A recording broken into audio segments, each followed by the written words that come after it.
Hi, Jonathan here, and welcome to day, where are we? Day 23. That's right, on our journey to 240k. So in today's video, I want to talk a little bit about Facebook ads and refreshing the Facebook campaigns, because there's always an element of fatigue that does build up with your ads. So you always need to be pushing in some new creatives, and also, just testing some different ideas. The way your audience responds is going to evolve over time, and so you're continually trying to learn with this whole process. So I got a new campaign idea. I'm just going to show you how I structure it, and the ads that I'm running, and then we'll be setting those off and keeping an eye on them over the coming days. But before we get at that, as usual, we've just got a view on where we were at. So yesterday saw a bit of a dip down. We did 668 in dollars in sales, and always does that. We had about £330 in ad spend, which equals 446 in dollars in ad spend. So when we deduct that, we actually realized that we made $222 yesterday. So bit of a drop down and come down from the previous day, but I'm always happy when while ever we're still in profit every day. Okay, and then today we are at 10 to 3 in the afternoon, and we're at 468. So there's probably a pretty good chance we'll at least match yesterday's, hopefully a bit more. Okay, so let's go on to what we're doing today. So there's a couple of things. We're going to do the ads, but one of the other things, it was just a quick update on the VSL, the video sales letter. I was doing an A/B test on the landing page for that. I was very hopeful and optimistic that the video, the landing page with the video, would win. But it didn't. Yet another of my split tests that's not really worked out. Anyway, they're all good things. To be fair, I actually blame it more on the video itself than do videos work. So I am going to be running another one.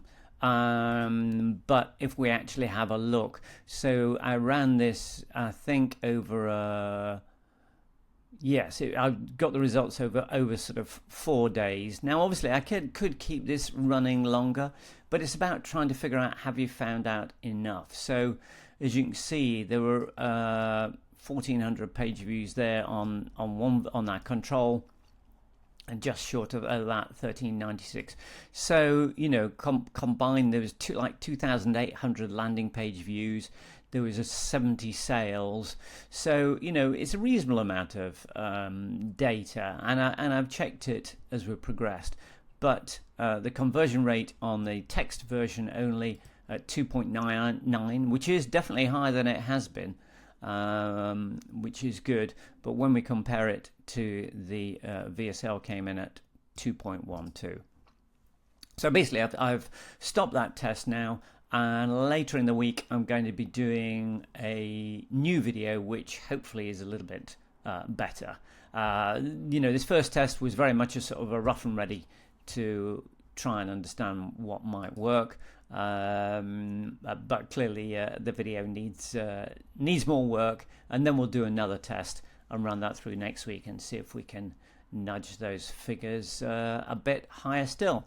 Okay, so on to ads.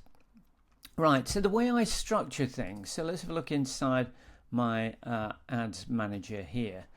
So I've got one single campaign, which is so annoying that's got my main campaign, and everything really sits under there. So you could sit under all a single budget.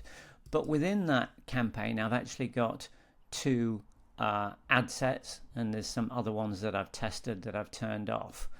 And because what I tend to do is I keep my core campaign with all my ads that are running and have been running for a while.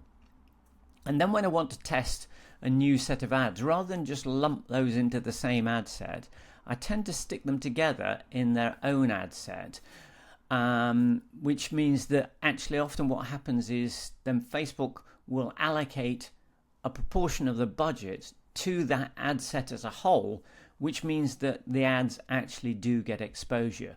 Because sometimes what can happen, if say from my current campaign, ongoing campaign, you can see I've got quite a lot of ads that are running live, and there's quite a number that I've also turned off over time. But there's probably about 8, 9, 10 even. And what I tend to do, I'll use this new ad set to test. And if the ads start to work and work well, I'll basically turn it off, put the best performing ad, rotate it into my main ad set. So I've always got some new ones that have got some proven data and proven results, and I put them back in the main ad set. And that really tends to work as a whole. So that's what I did with this previous one. We got some ads that were running. Let me just show you. I got some different ads, and let's have a look. Over the last maybe 30 days, we've got some data. We can see we got purchasers through on that, and then I could take the best of these and put them into the main campaign, and then I can do some more testing. And that's what I did with that one as well. So what I've done with this new campaign I'm testing is just a little bit of a creative sort of idea of angle. And what I'm doing, I created a little sort of, I don't know whether you call it a poem or just a little bit of clever wordplay using the song titles. So it's really more about trying to engage the audience rather than hammering a direct offer of go buy this. It's more getting them to maybe interact with the ad. And I just want to see whether that type of approach will not only work in terms of engagement, but ultimately will actually deliver sales as well. So let me show you what we've got here.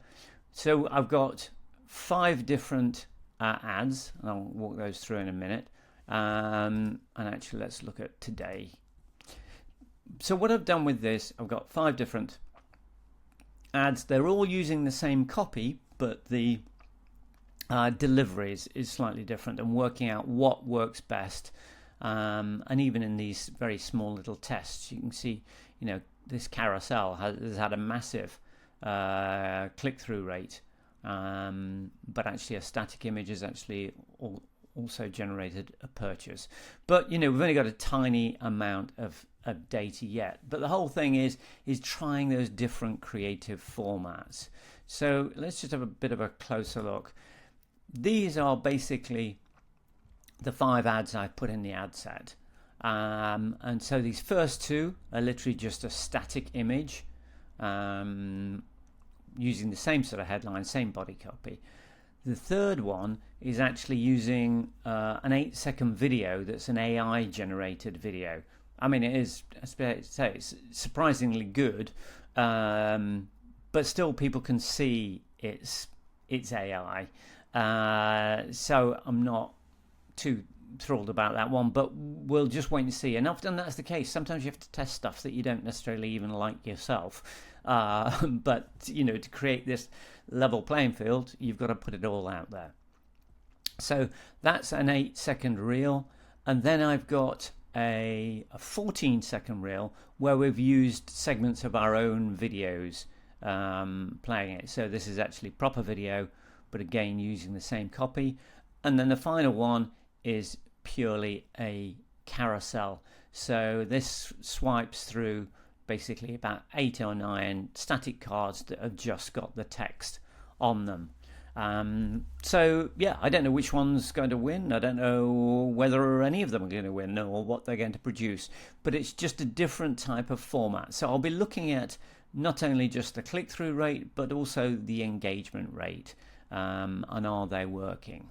Now, one other just slight thing to add into this is because I'm running this is sort of new campaign, sort of new images, and my main campaign has a very broad targeting to it.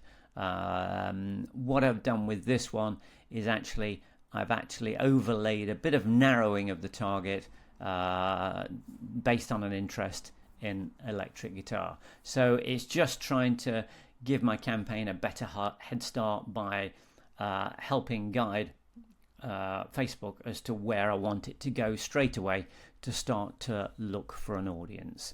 Once we've got audience responses and reactions, Facebook will have the data. The ads will come out of that learning phase that they're in to start with, and then we can actually open the targeting up. But you'll see as we go into just performance, you can see these are all in the learning phase, these ads. And they'll generally stay in that learning phase until we can get enough results. Now, if we can't get enough results in terms of conversions over time, then they never escape out of that learning phase, and then they end up sort of tailing off. So we want to make sure that they can get out of that learning phase as soon as possible. So that's why initially I'll narrow the targeting.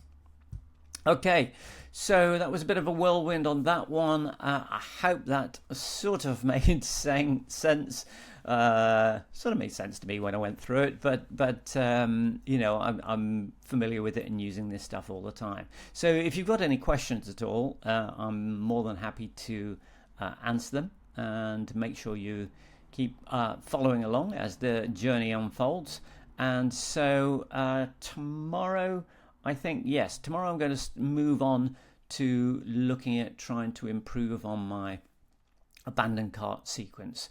And I've got some ideas as to how we can try and nudge our numbers along on that side as well. Okay, so hope you found that useful, and I look forward to catching up with you tomorrow. Bye for now.